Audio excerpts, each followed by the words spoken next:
So good evening, guys.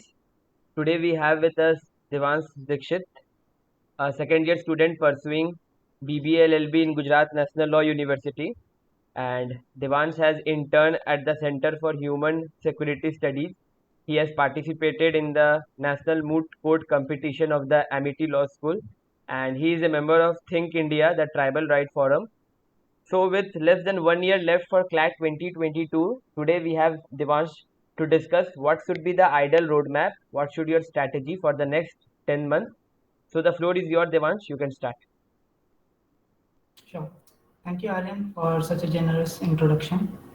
So, hello guys, I'm Devansh, and as Aryan has introduced me, so I'll just jump to the session. Let me know if my screen is visible. I'm sharing screen.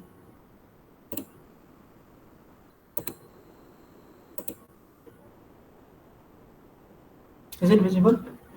Yeah. All right. So, guys, I'm here going to discuss the 1 minute. So, I'm going to discuss the roadmap for your 1 year preparation here, and so I'll put a disclaimer first that I've prepared this whole session assuming that there are people who are at different level of preparation. Some of you might be droppers, and some of you might be preparing with your boards. Many of you are students who had already prepared in 11th and now preparing in along with their 12th. So what you can take from this session is the idea of how to plan the whole preparation year for yourself and apply it individually. All right, so let's begin.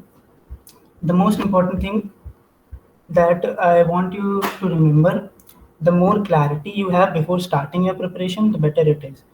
And इसमें मैं एक और चीज़ add कर दूँ that the more clarity you have during your preparation, the more benefit you're going to get. All right. So what's the first step? Know about the exam. What is the pattern? What is the syllabus? Go on the consortium website, see what is the pattern and syllabus they've provided, understand what are they going to expect. So when I started my preparation, I gave I looked at the pattern, the syllabus, and beforehand I just gave a previous year paper, right, without knowing anything. So I felt the whole pressure that you feel during the preparation. So that kind of helped me before preparing. You can do it or you can choose not to do it. It's not compulsory, but before starting your preparation, you should be clear about what the pattern is and what is going to be your syllabus. Don't be too scared with the examination. CLAT is not very difficult. It's just the hype that is created around it. You can definitely crack CLAT if you put enough work. All right. Second, the important question that I have, come across many times now with many aspirants ask me, do I need to enroll at a coaching institute to crack CLAT? See, the simple answer is no. Coaching institute are not compulsory for cracking CLAT. All you need is self-discipline and the material the team of Lighting Dreams is providing you with enough material. If you're, planning the whole thing, your preparation is very clear, you're making timetable, you're making schedules, and you're self-disciplined, so that is more than enough for cracking the CLAT examination. So let's move on. So as we know, when we read the pattern that is given on the consortium website, the most important thing that we can uh, interpret from it is reading is going to be very important. The reading habit is the most important thing that you need to develop. Now, I'm not the first person that is telling you this. I'm pretty sure about it. You must be knowing that you need to read newspapers regularly. इसकी importance पे मैं कितना भी emphasise करूँ कम है. अगर तुमने ऐसा सोच के रखा हुआ है that I not read any newspaper and काम चल जाएगा, कोई ऑल्टरनेटिव सोच के रखा हुआ है, जीके ऐसे ही कर लेंगे, it's there is no alternative, there are no ifs and buts for it. Newspaper तो पढ़ना ही पढ़ना है. ठीक है. You should also read important online articles. I think in the Lighting and Dreams group, it is shared regularly. Also live law and bar and bench are two websites, इनके apps भी available हैं play store पे, इनको तुम download कर सकते हो. Don't read every article that come on it, but जो बर्निंग लीगल इश्यूज हैं, when you read the newspapers, तुम्हें पता चल जाएगा द हिंदू में जो नए बड़े लीगल इश्यूज होते हैं उसमें उनको कवर किया जाता है, एडिटोरियल्स में लिखा होता है. तो उन पे लाइव लॉ और बार एंड बेंच से अगर पढ़ोगे आर्टिकल्स, तो तुम्हें kind of you'll get familiar with the legal language. All right. Also, since you're developing your reading skills in the start, ये जो अगस्त का मंथ है, जुलाई का मंथ है, सितंबर का मंथ है, आई वुड से दैट इसमें तुम अपनी जितनी स्किल्स हैं, जितने कॉन्सेप्ट्स हैं, फंडामेंटल्स हैं, इसको शार्पन करते हो. तो जब तुम एडिटोरियल्स अभी पढ़ रहे हो, तो ट्राई टू तुम द हेडिंग जो होती है उसकी, you can hide it before reading it, और फिर पूरा पढ़ो, and then try to summarise the main idea of the passage that you have read. और उसके बाद मैच करो द कीवर्ड्स जो कि उसमें हेडिंग्स हैं, उसके कीवर्ड्स मैच करो, दैट क्या तुमने मेन आइडिया पकड़ा है. एंड इस तरह तुम अपनी रीडिंग की प्रैक्टिस करो, तुम्हारा कॉम्प्रिहेंशन बढ़ेगा. एक्टिव रीडिंग करो, एंड कुछ वर्ड्स अगर नहीं समझ में आ रहे हैं तो उनकी मीनिंग्स देखो, कंटेक्चुअल मीनिंग देखो. इसके अलावा what you can add is books and magazines. Now तुम क्या प्रेफर करते हो? अगर तुम मैगजीन्स ज़्यादा पढ़ना चाहते हो तो तुम ऑब्वियसली मैगजीन्स चूज़ कर सकते हो, उसमें तुम्हें ज़्यादा नॉलेज मिलेगी, तुम्हारा ओवरऑल जीके भी अच्छा होगा, एंड तुम्हारा कॉम्प्रिहेंशन तो अच्छा ही होगा ही. एंड अगर तुम बुक्स पढ़ना चाहते हो तो वो भी कम्प्लीटली फाइन है. मैं बुक्स पढ़ता था, तो इसमें कुछ बहुत सारी अच्छी बुक्स हैं. मैंने जॉर्ज ऑरवेल की बुक्स पढ़ी थी, एनिमल फार्म एंड 1984. इसके अलावा I also red landmark judgments that changed India. So it is written by Justice A.K. Ganguly. बहुत अच्छी बुक थी. एंड एक लीगल पर्सपेक्टिव मिलता है ऐसी बुक्स पढ़ के, लीगल लैंग्वेज से आप फेमिलियर होते हो. सो और साथ ही साथ आपकी जो रीडिंग हैबिट है वो भी डेवलप होती रहती है. ऑब्वियसली मैं हमेशा बोलूँगा कि एक्टिव रीडिंग करते रहो. कुछ नहीं समझ में आ रहा है तो look for it, try to clarify it. हमेशा जब पढ़ रहे हो तो दिमाग में इमेज बनाते रहो, और थोड़ा अपनी स्पीड धीरे धीरे बढ़ाने की कोशिश करो. So once you get comfortable with reading, you know what to read in newspapers and what to note down, so you start setting time limits. Like I started reading newspaper in July during my preparation. I had given CLAT 2020, so pattern changed, but in the last 2 to 3 months I remember, मैं half an hour में पूरा का पूरा paper, जितना उसमें से productive चीज़ें हैं, सारी की सारी निकाल लेता था. अगर समराइज भी कुछ करने का होता था तो वो भी कर लेता था. वो आधे घंटे में कंप्लीट हो जाता था. तो try to achieve at least that. तुम इससे तुम्हारी जो ओवरऑल रीडिंग स्पीड है वो भी बढ़ती जाएगी. ऑलराइट, तो ये तुम्हें रीडिंग पे तो तुम्हें पूरे साल काम करते रहना है. It doesn't come on one day. तो ये अभी से स्टार्ट करते रहो एंड ये एंड तक चलेगा. ऑलराइट, सो अब ओवरऑल हम लोग को कैसे स्टार्ट करना है एंड कैसे हमें अपनी प्रिपरेशन आगे बढ़ाती रहनी है, उसको डिस्कस करते हैं. तो the first thing that I suggest you कि अपने फंडामेंटल्स, जितने भी बेसिक्स हैं, जितने भी कॉन्सेप्ट्स हैं, अभी से क्लियर करना स्टार्ट कर दो. एंड अगर अभी तक नहीं कर रहे थे तो आज ही से स्टार्ट कर दो, क्योंकि ये तुम्हें जल्दी जल्दी करना है. That's my suggestion. अगर तुम fundamentals, like you can give time to while your understanding the concepts and fundamentals. Like don't jump directly to marks and test, क्योंकि अभी अगर दोगे तो all you will find is disappointing scores. Alright, पहले develop decent reading skills. Obviously तुम्हें एक चीज़ अपने दिमाग में रखनी है, तुम्हें अपना लेवल पता होना चाहिए कि मेरा प्रिपरेशन लेवल कहाँ तक है. मेरे को अगर कॉन्सेप्ट्स पता है already, so you can jump to the next stage that I am going to discuss later. But तुम्हें अपना प्रिपरेशन लेवल पता होना चाहिए. अगर you are starting today only, और you just started this week or 2 weeks before, keep these things in your mind. So develop decent reading skills, learn basic concepts in other sections, like in critical reasoning.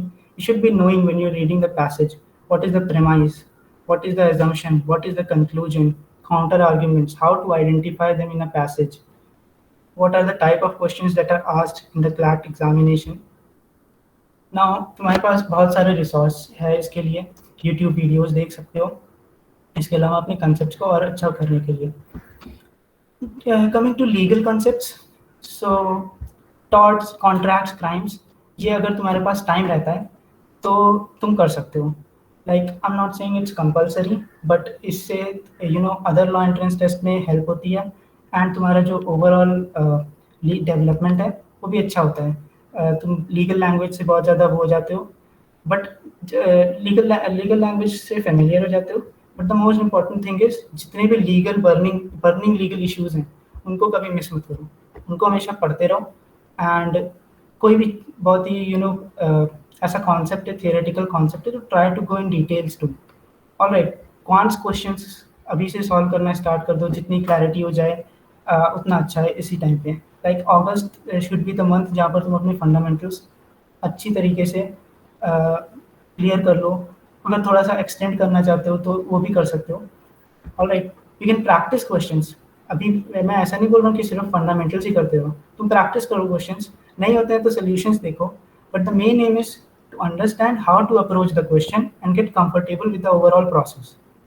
So I hope you get the point कि इस stage में हमें करना क्या है। हमें overall जो process है, हम कैसे एक क्वेश्चन को अप्रोच करते हैं, हमें क्या मेथड लगानी चाहिए, कौन से मेथड में हम कंफर्टेबल हैं, ये सारी चीज़ें आइडेंटिफाई करनी है। You will also get to know what are your strengths, what are your weaknesses. इसी टाइम पे there's a high chance कि तुम्हें पता चल जाएगा and you can start working on it. Now I've taken current affairs section differently because it's always a trouble for every aspirant, even क्योंकि समझ नहीं आता ना that कितना कवर करना है, कहाँ से कवर करना है, what are the sources। सब किसी को क्लैरिटी नहीं होती है इस चीज़ में, कुछ लोगों को बोरिंग लगता है, कुछ लोगों को इनफैक्ट बहुत ज़्यादा इंटरेस्टिंग लगने लगता है तो वो बहुत ज़्यादा टाइम देने लगते हैं। So it's always a trouble for every aspirant, it was for even me, even for me it was a trouble. So अगर तुम्हें कोर्स जानना है तो यूजुअली क्लैट में जाए, और लास्ट के 8 to 10 मंथ से करंट अफेयर्स पूछते हैं। जितना ज़्यादा रीसेंट इशू होगा उसको वो उतनी ज़्यादा इंपॉर्टेंस देते हैं। Like assuming that your exam is going to happen in May, तो मार्च और अप्रैल के जो टॉपिक्स होंगे उन पे बहुत अच्छे से ध्यान देना होगा, तुम्हें उनको अच्छे से करना होगा, क्योंकि क्लास जो है रीसेंट टॉपिक्स को ज़्यादा प्रेफरेंस देता है। लेकिन लास्ट 8 to 10 मंथ्स की जीके जो है तुम्हें अच्छे से प्रिपेयर करनी है। ना how should I prepare? GK अगर देखोगे तो बहुत ही वाइड है, कितना ही वाइड है, तुम्हारा पूरा टाइम ले सकती है साल भर का। सो हमें कैसे करनी है GK? First of all read newspapers, important articles, जैसा मैंने पहले भी सजेस्ट किया है। द हिंदू, इंडियन एक्सप्रेस, कोई भी एक पेपर उठाओ। एक्सप्लेन सेक्शन जो है इंडियन एक्सप्रेस का, दैट इज़ वेरी हेल्पफुल, वो पढ़ते रहो। ठीक है, आई गेस जो इंपॉर्टेंट आर्टिकल्स हैं, एडिटोरियल्स हैं, वो हम लोग भी शेयर करते रहते हैं, तो अपनी रीडिंग तुम ये सारी करते रहो। मैगजीन्स जो हैं इनको तुम्हें ऐसे हर चीज़ याद होनी चाहिए ऐसे मत करो, but you should read one of any one of these magazines, either Drishti IAS or Insight IAS. Refer to coaching materials or tests that you can access, कहीं से भी अगर मिल जाता है। if you are enrolled in a coaching center, that's completely fine। और अगर कहीं से इंटरनेट पे भी मिल जाता है, टेलीग्राम से मिल जाता है, तो तुम उसको भी कोई एक ही सोर्स रखना, ज़्यादा सोर्सेज के लिए मत जाओ, कोई एक ही सोर्स रखो। ठीक है, but the most important thing that's going to help you during your last year of your preparation, it's making notes। अभी से नोट्स बनाना स्टार्ट करोगे तो उसकी इम्पोर्टेंस बाद में जाके समझ में आती है, जब लास्ट मोमेंट्स बचे होते हैं प्रिपरेशन में। हमें जब रिवीजन करना होता है, तुम्हें पीरियोडिकली रिवीजन करना चाहिए। एंड नोट्स कैसे बनाना चाहिए? नोट्स ऐसे नहीं बनाने चाहिए कि आपका पूरा दिन लग रहा है नोट्स बनाने में, पूरे पूरे सेंटेंसेस लिख रहे हैं, अगर कोई न्यूज़ है उसमें। It should be concise. Concise का मतलब आपको ज़्यादा से ज़्यादा इन्फॉर्मेशन मिल रही है कम से कम वर्ड्स में।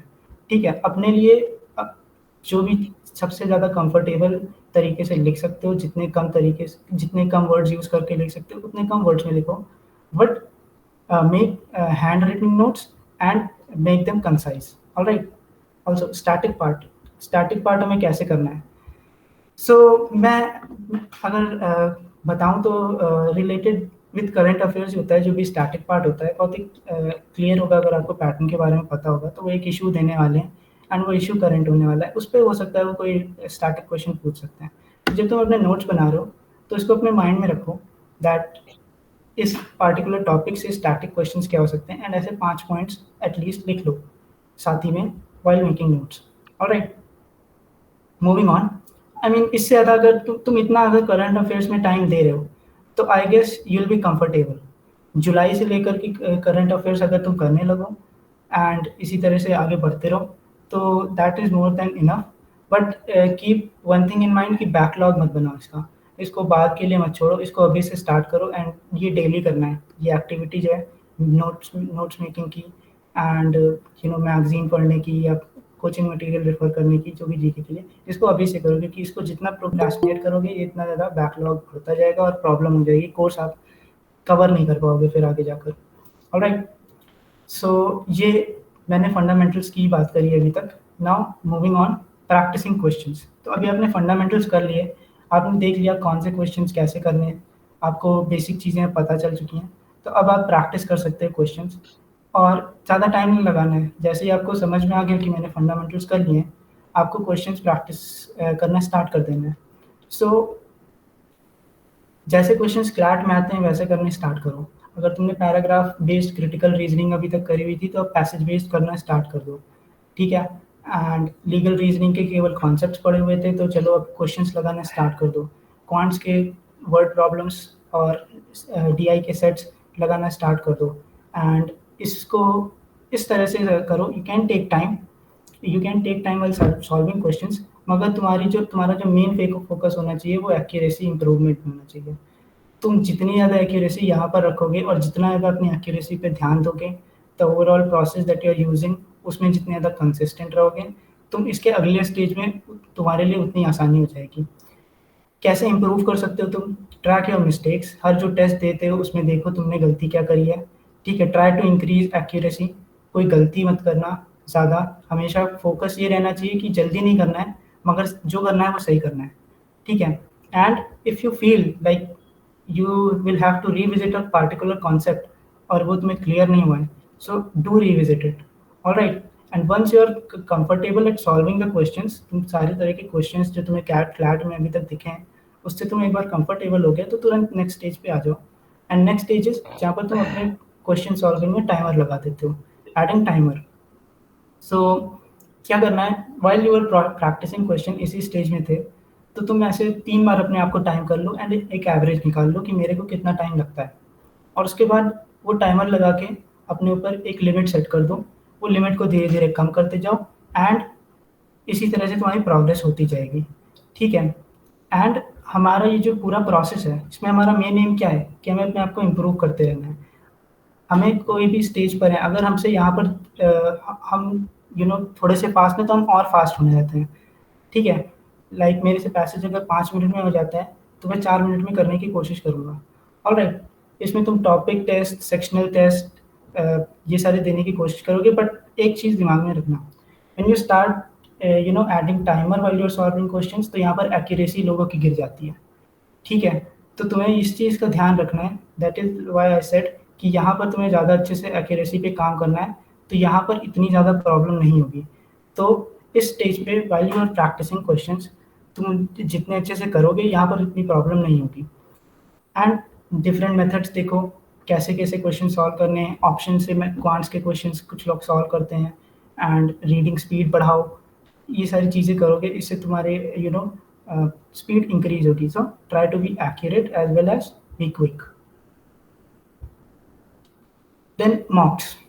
सो मॉक्स आप स्टार्ट कर सकते हो as soon as you done with the basics, alright. जब तुम क्वेश्चंस प्रैक्टिस कर रहे थे एंड यू वर धीरे धीरे getting comfortable with the timer, तुम मॉक स्टार्ट कर सकते हो। इफ़ आई से मैंने अक्टूबर नवंबर में मॉक्स देना स्टार्ट कर दिया था, ऑल्दो बाद में पैटर्न चेंज हो गया था हमारा, तो वो सारी चीज़ें डिपेंड करती हैं। बट अज्यूमिंग दैट तुम्हारे में कोई एक्सटेंशन नहीं होगा, कोई पोस्टपोनमेंट नहीं होगा एंड तुम्हारा एग्ज़ाम जो है वो नॉर्मल रहेगा, सो तुम्हें मॉक्स ऐसे ही स्टार्ट कर देना चाहिए अक्टूबर नवंबर से। अगर कोई जो 12th में है वो प्री बोर्ड से और बोर्ड से आगे जाकर अफेक्ट होंगे, तो उनको भी थोड़ा सा क्विक होना चाहिए। मॉक्स जितनी थोड़ा सा जल्दी स्टार्ट करोगे, तो बेसिकली जो आपका जनवरी से पीरियड स्टार्ट होता है मई तक का, उसमें ये होता है कि आप अपने आप को पूरी तरह से इवेल्युएट जो करते हो वो अपने मॉक्स के स्कोर पे ही कर रहे होते हो। कैसे इंप्रूव करना है, कौन से हमारे स्ट्रॉन्ग एरियाज़ हैं, कौन से हमारे वीक एरियाज़ हैं, ये सारी चीज़ें हमें मॉक्स से ही पता चलती हैं। So there is no right time to start, तुम्हारी जो प्रिपरेशन लेवल है उस पर डिपेंड करता है। अगर तुमने 11th में ही सारे बेसिक कॉन्सेप्ट्स करे हुए थे तो तुम ये पूरा ईयर यूटिलाइज करोगे और जितने ज़्यादा मार्क्स ले सकते हो दोगे। अगर तुमने अभी स्टार्ट करा है तो तुम थोड़ा सा अपने स्किल्स पे काम करो और उसके बाद मॉक स्टार्ट करो। मॉक्स बस ऐसे मत स्टार्ट करो कि तुम्हें बेसिक्स भी अभी सारे पता नहीं है सारे सब्जेक्ट्स के, एंड तुमने मॉक्स देना स्टार्ट कर दिया, कुछ खास फ़ायदा नहीं निकाल पाओगे मॉक्स का।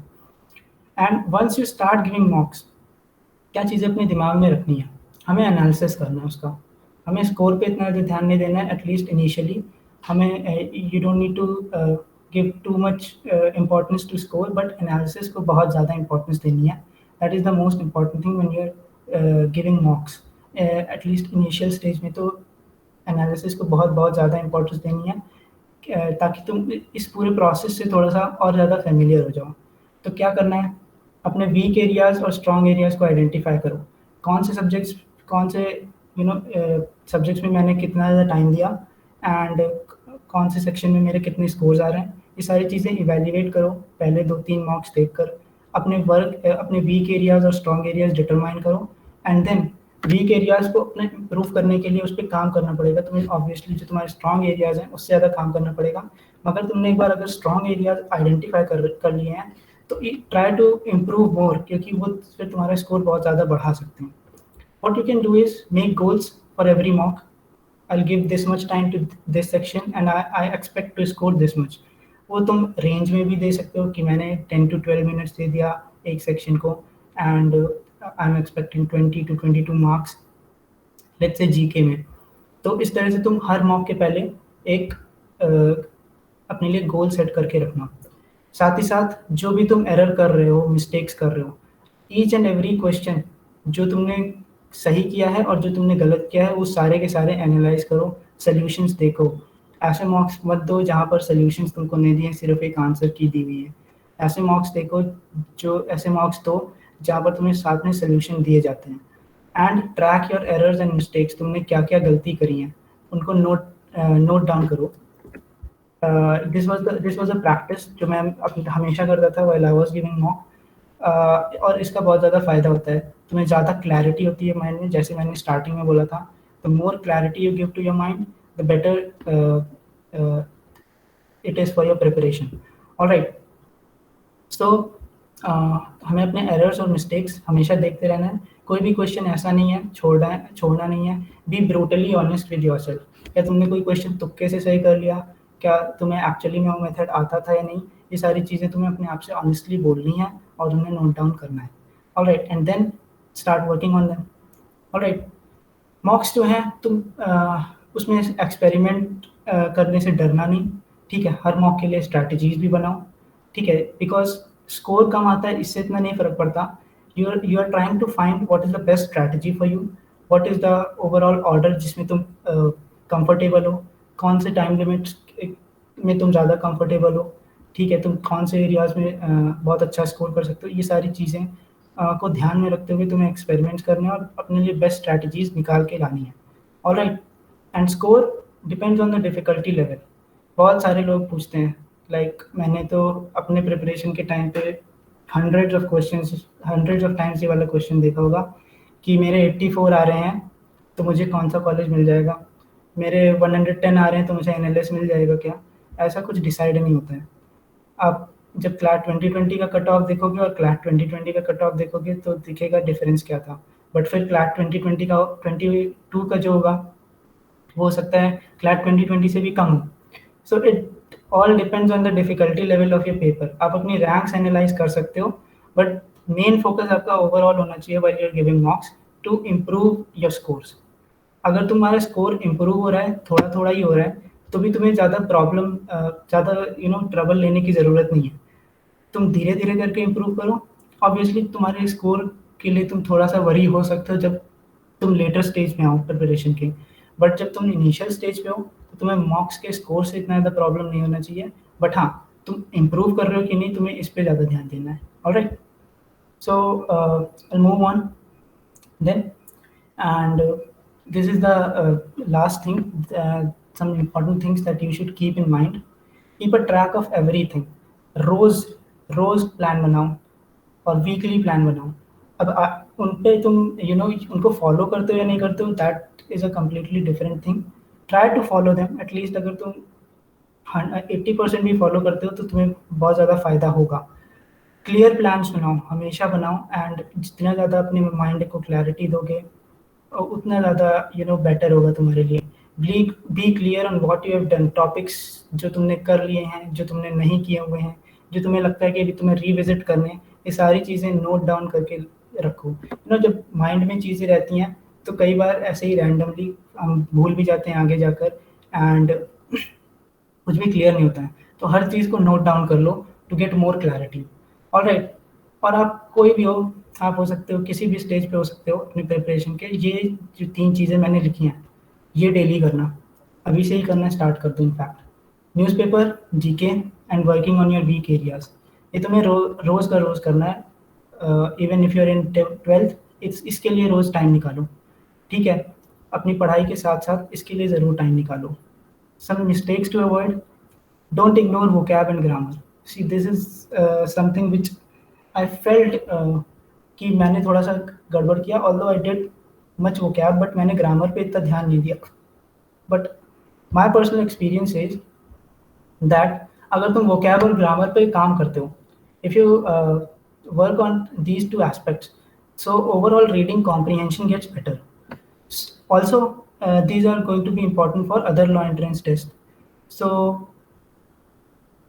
if any of you who is here and planning to give only CLAT, I'll suggest you कि other law entrance test भी देना, because CLAT is kind of uncertain and things can go wrong. Obviously, in your mind you should be clear कि मुझे CLAT निकालना है, मुझे best college में जाना है, जो मेरा ड्रीम NLU मुझे वहाँ जाना है। But other law entrance test का भी फॉर्म भर दो। इफ़ यू क्रैक देन तो बाद में तुम अपनी प्रोफाइल में तो लिख ही सकते हो, उसका कोई नुकसान नहीं है। सो हमेशा you know think think about ओलेट्स टू, एंड वोकैब और ग्रामर ज़रूर करना। तुम्हारा ओवरऑल जो कॉम्प्रिहेंशन है, अंडरस्टैंडिंग है, वो बढ़ जाएगी। इससे तुम्हारी रीडिंग स्पीड भी बढ़ जाएगी, comprehension speed obviously is getting better, and तो तुम्हें इससे कोई नुकसान नहीं होने वाला। And since you have time, you are already starting in August, तो तुम इन एरियाज को मत छोड़ो, बिकॉज फिर ये काम चोरी हो जाएगी, राइट? तो इन एस्पेक्ट्स पे काम करो।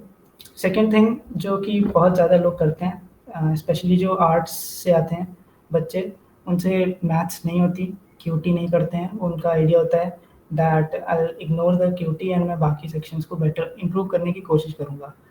यार देखो, अगर तुम 5 मार्क्स भी फेच कर सकते हो क्यूटी से, तो it's going to boost your score. Obviously इतना अच्छा एक्सपीरियंस नहीं रहा है अभी तक क्लैट में कि क्यूटी बहुत ईजी आई हो, but you never know, it's an unpredictable exam. तो तुम्हें हमेशा इस सेक्शन के लिए प्रिपेयर रहना है। तुम वर्क करते रहो, ठीक है, तुमसे जितना हो रहा है उतना करो, but don't completely ignore it. Alright, try to fetch as much marks as you can from this section. Alright, and next point, utilise the resources that you have properly. हम लोग तुम्हें रिसोर्सेज प्रोवाइड करने वाले हैं पूरे year, ठीक है? तो just don't collect all the material, try to complete it. Complete करो, एंड बहुत बार रिविजिट करने से या किसी क्वेश्चन को फिर से ट्राई करने से बहुत ज़्यादा हेल्प होती है। इट्स माई पर्सनल एक्सपीरियंस, बहुत सारा मटेरियल कलेक्ट करने में 70% ऑफ द मटेरियल कोई छूता भी नहीं है लास्ट में। So also YouTube can be a very useful platform if you use it correctly. मैंने क्योंकि कोचिंग नहीं की थी कोई, so it was a very useful platform for me during my preparation. मुझे जो भी कॉन्सेप्ट्स नहीं समझ में आते थे वो सारे मैंने यूट्यूब से ही करे हुए थे। So try to use internet and the resources we are providing you as you know uh, in a better manner as you can. Also, consistency is the key. जितने भी ड्रॉपर्स हैं इस सेशन में, उनको ये बात बोल देता हूँ दैट डिस्ट्रैक्शन बहुत ही ईजिली आता है when you are in the drop year, but अगर आप कंसिस्टेंट हो ओवरऑल, तो लास्ट में आपके पास बहुत सारा कॉन्फिडेंस होता है एंड आप अच्छा स्कोर कर सकते हो। जो कंसिस्टेंट रहते हैं बच्चे, उनके स्कोर करने के चांसेस ज़्यादा होते हैं। और okay, so consistency is the key. इसको कहीं दीवार पे भी रख लो। रोज़ का रोज़ तुम्हें कुछ चीज़ें तो करनी है, लाइक डेली इतना तो करना ही है एटलीस्ट। तो कंसिस्टेंट रहो अपनी स्टडीज़ के साथ। And the last point, don't get impatient if you are not improving. ये जो पूरा प्रोसेस है क्लैट के दौरान का, it's skill development, and developing skills is something that takes time, and there is no magic trick for it कि एक दो दिन में आ जाएगा। हमेशा it's going to take little bit time, even if you are improving little by little, that's enough. हाँ, अगर तुम लास्ट तक प्रिपेयर्ड नहीं हो तो बात अलग है, मगर अगर तुम अभी से काम करना स्टार्ट कर दोगे तो आई डोंट थिंक ऐसी सिचुएशन आएगी that you'll be troubled in the last. So overall तुम्हें इस सेशन से क्या लेना चाहिए वो ये है दैट अपने माइंड को जितनी ज़्यादा क्लैरिटी देते जाओगे, तुम्हारे दिमाग में उतने जो बाद में क्वेश्चंस आते हैं ना, कि मेरी क्रिटिकल रीजनिंग नहीं हो रही, मेरे रीडिंग कॉम्प्रिहेंशन में स्कोर कम हो रहा है, ये वाला नहीं हो रहा, वो नहीं हो रहा, क्यूटी में कभी स्कोर आता नहीं है, तुम जितनी क्लैरिटी दोगे कौन कौन से टॉपिक्स कर लिए हैं, कौन कौन से क्वेश्चंस के बारे में सारी चीज़ें पता है, कौन सा क्वेश्चन एकदम ही अलग से आ गया था, समझ नहीं आया था, अभी मुझे उसका उसको करने का मेथड भी पता है। जितना ज़्यादा इन सारी चीज़ों पे काम करते जाओगे और अपने ब्रेन को क्लैरिटी देते जाओगे, तुम्हारे दिमाग में उतने ही सारे क्वेश्चंस कम हो जाएंगे, उतने हर्डल्स कम हो जाएंगे। So don't get worried, don't take too much pressure, just be clear on what you're doing and make proper plans. Overall तुम्हारा जो स्ट्रक्चर होना चाहिए वो हमेशा इसी तरह होना चाहिए कि तुमने बेसिक्स फंडामेंटल्स पे काम किया, then you are practising questions, then you are adding the timer, and then you are applying the whole process to your mock test. मैं हमेशा एम्फेसाइज करूंगा दैट रीडिंग को अंडर एस्टिमेट मत करना। तुम्हें 2 घंटा सिर्फ रीडिंग करनी है अपने एग्जाम में, इस अगर इसको नहीं किया तो नहीं हो रहा है CLAT. That is the thing, that is a की टेक अवे ऑल्सो। तो रीडिंग पे एम्फेसाइज करना स्टार्ट कर दो, बुक्स पढ़ना स्टार्ट कर दो, मैगजीन्स पढ़ना स्टार्ट कर दो, और न्यूज़पेपर्स तो रिलीजियसली रोज पढ़ने ही पढ़ने। Alright, so that is it from my side. Now if Okay. you guys have, So I mean, have Devansh, any there are question. some questions. Yeah, I'm taking it one by one. The first question is that uh, should we make notes for static portion of legal? Static portion of legal. You can make notes. I mean, I didn't make much notes for legal, but if you can digitally make notes थोड़ा सा जल्दी जल्दी करके, तो बना सकते हो। बस make sure that you don't give too much time in note making them. All right. Okay. So the next question is that I get bored just after reading 20 to 30 minutes. So what can I do? So develop the habit of reading. That's what I said. You'll have to develop. Like अभी तुम अगर 30 minutes कर रहे हो तो start with 30 minutes only. ठीक है, धीरे धीरे अपना टाइम इम्प्रूव करते जाना। So that is the method that you can do, but तुम्हें अपने आप को इतना एबल तो बनाना ही पड़ेगा कि तुम 2 घंटा बैठ के पढ़ पाओ। Yeah. So the next question is that how do we retain today's GK till next year? Revision, periodic revision, as I said during presentation also, you'll have to do periodic revision. हमें every month या every week GK revise करते रहना चाहिए, and जब last का time होता है तभी आप मंथली फिर से प्रिपेयर करते हो जीके। इसीलिए मैं बोल रहा हूँ कि नोट्स बनाओ। जब तुम नोट्स बनाओगे तब तुम्हें उसका बाद में इम्पोर्टेंट समझ में आता है कि मैं आसानी से अभी रिवीजन कर पा रहा हूँ या कर पा रही हूँ। ऑलराइट, सो नोट्स बनाना, नोट्स की इम्पोर्टेंस है, इसीलिए I emphasise on making notes. Okay. So the next question is how to increase accuracy in critical reasoning. Accuracy in critical reasoning. So, Khyati, my personal experience, critical reasoning was not my cup of tea when I was starting my preparation. जब पुराना pattern था मैं critical reasoning के questions छोड़ देता था and बाकी areas में वर्क करता था, but when the pattern changed I had to work on critical reasoning.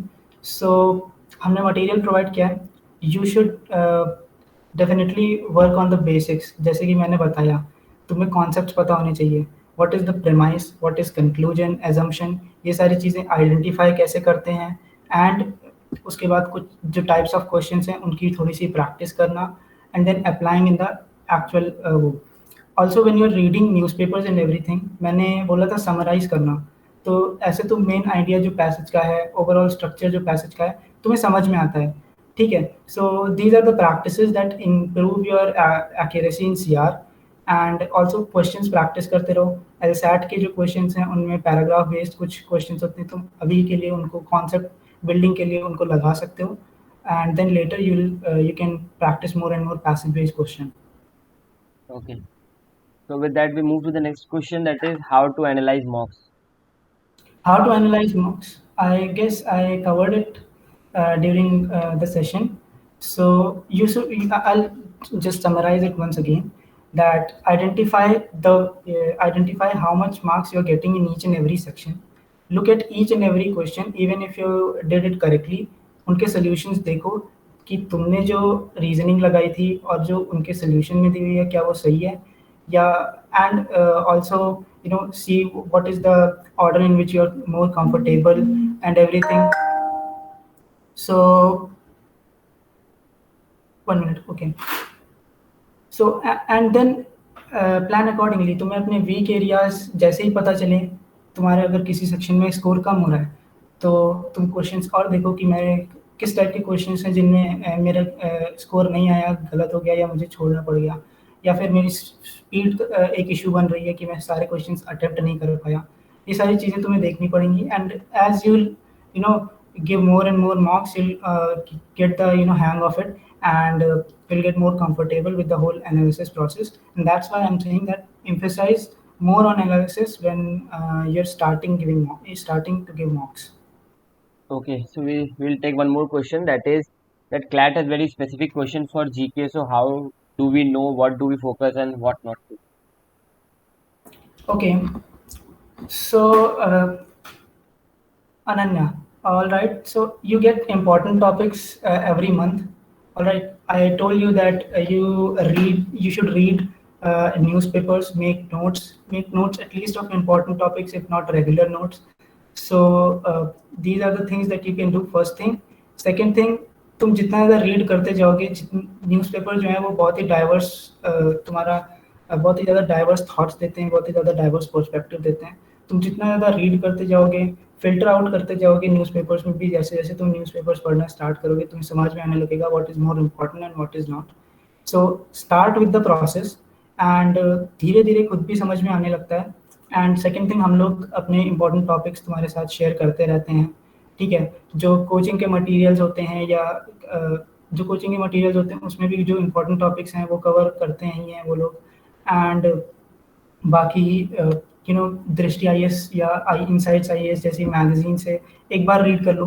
पूरे लर्न करने की ज़रूरत नहीं है एक एक चीज़ उसमें से, बट एक बार रीड कर लो, तुम्हें खुद ही समझ में आ जाएगा. ऑल्सो कोई अगर ऐसा इशू है जो कि न्यूज़ चैनल्स पे आया, बहुत ज़्यादा न्यूज़पेपर में कवर हो रहा है, तो वो ऑब्वियस है कि वो तुम्हें कवर करना है. एंड वो ऐसे कवर करना है that I look at the current part. उसके बाद इससे स्टैटिक क्वेश्चंस क्या बन सकते हैं, ये सारी चीज़ें दिमाग में रखते हुए हमें इसके बारे में नोट्स बनाने हैं, इनको रिवाइज करते रहना है. Alright. Okay, so I guess there is no more question.